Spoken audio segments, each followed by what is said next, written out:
OK, Jesse Lingard made his debut for Nottingham Forest over the weekend in a 2-0 loss against Newcastle. Congratulations to Newcastle, off the blocks, out the blocks. Social media was then full of tweets, of course, criticising his stats. So these are some of the stats that were being thrown out there. 0 duels won, that was out of 7. 0 dribbles completed. 0 successful tackles as well. I think the problem with Jesse Lingard is that no matter what happens, no matter what he does at the moment, there's almost a target on his back, because people love, and when I say people, I mean Simon Jordan, love to bring up the fact that he likes to use TikTok and he likes to go on social media. I'd rather see my player do things like that than other things that get them in trouble off the pitch. But it is his performance that we're going to judge him by, and this was essentially what's been going round. It takes time to bed into new teams, of course, and especially when perhaps you haven't had a lot of football and you've not been playing very regularly. Do you think these kind of comments are unfair, Jay? Yeah, I think they're unfair. I mean, look, stats are stats, but, get away from the stats for a little bit, because it's his first game. He's just started at this team, and they're playing Newcastle away on the opening day of the season. That's a tough fixture for anyone. I mean, they turned over so many teams last season, and they're a force to be reckoned with, Newcastle, and they were excellent in the game. And Nottingham Forest were just a little bit off the pace, and it was a bit of a shock to the system for them. And, Jesse Lingard was in and out of the game. I thought he'd done okay. He had some little touches here and there, and he tried to...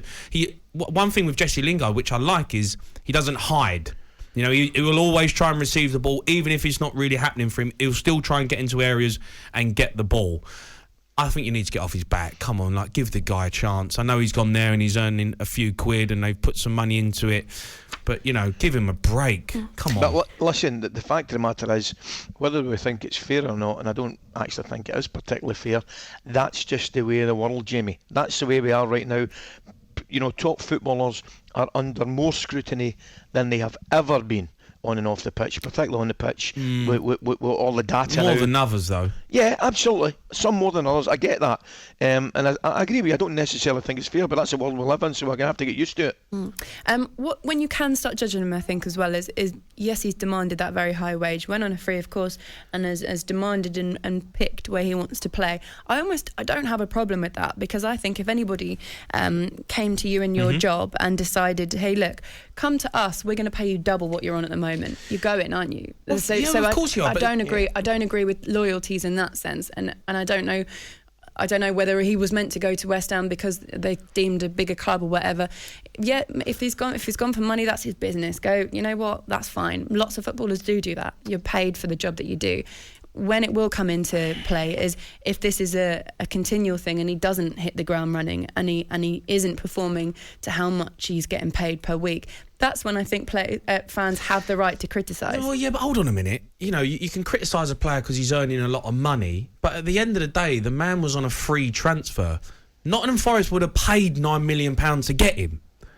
So if Man United said he's got a year left on his contract and you can have him for £5 million and we're going to pay him £4 million in wages, Nottingham Forest would have done it. He was on a free, so he can demand the wages. Now you can't then have a go at the man for if he has a couple of bad games. Oh, he's on 200, 300 grand a week, and we're paying out this money for him and he's not performing. Well, you would have paid £9 million to get him in, and you wouldn't have moaned if he was on 30 grand a week, but you paid £9 million for him. I think fans would probably go, well, it costs us £9 million.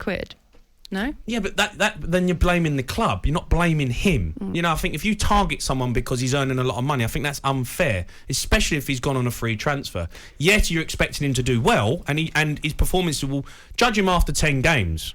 And then you can start saying it hasn't worked out, or he's not been quite good enough, he needs to do more. You can't blame the man for demanding money because he's on a free deal. No, I take your point. I take your point totally. However, it's been a fact of life with football fans. They want a lot of things, but what they also want, Jamie, Woodsy, they want value for money. So if somebody is on 200 grand a week and not doing the business, and somebody's on 30 grand a week and not doing the business, they'll dig up the guy that's on 200 grand a week because they'll feel that money could be better spent. Of course, but he was on a free. Yeah, I know. So, if they paid £9 million for him, they wouldn't have paid him 200 grand a week. If they paid £9 million for him, they probably would have given him 30 grand a week, and then he probably wouldn't have gone there. The reason he's demanded a lot, so you got to take that away from Jesse Lingard, that he's on 200 grand a week, because He can, because he was on a free deal, so they would have had to pay the money anyway. I think the underlining all of that is that he needs to perform, isn't it? Whether he costs 9 million or whether he gets whether paid he's on $3,000 a week or 300 grand a week, Yeah. he's got to perform. But Exactly. but he's playing for Nottingham Forest. No disrespect to them, it's going to be a tough season. It's going to be hard for him to put in 200 grand a week performances when he's at Nottingham Forest. Do you know? Yeah. I mean, what's he going to get? 10 goals. That value is to Forest. What's he going to get? 10 goals, and that's a good. If he gets 10 goals, that's a good season. Yeah, Is that but, worthy it's of 200 grand a week? Well, it's not just his role, though, is it? Like, his role isn't just going to be to score those goals. His role is going to be to be more creative, to bring other players in, to go there if he's gone there and said, I'm worth £200,000 a week, then he's got to live up to that, hasn't he? Because he's backed himself. No, you don't think he does? No, Are you speaking from experience, though, because you've been that player that's had that lot of money, and why didn't you perform in your own words? Well, I mean, look, I've been a player. I was at Wolves and I was on big money. I had the biggest contract, and it didn't work out for me. But yeah, I didn't perform, and I wasn't fit, and things didn't work out. And the team was doing poor. He can be on 200 grand a week, but the rest of the players around him who are on 15 grand a week or 30 grand, they've still got to perform as well. It's not just about Jesse Lingard performing because he's on 200 grand a week. The whole team's got to perform. Yeah, but you pay your best player the most amount, right?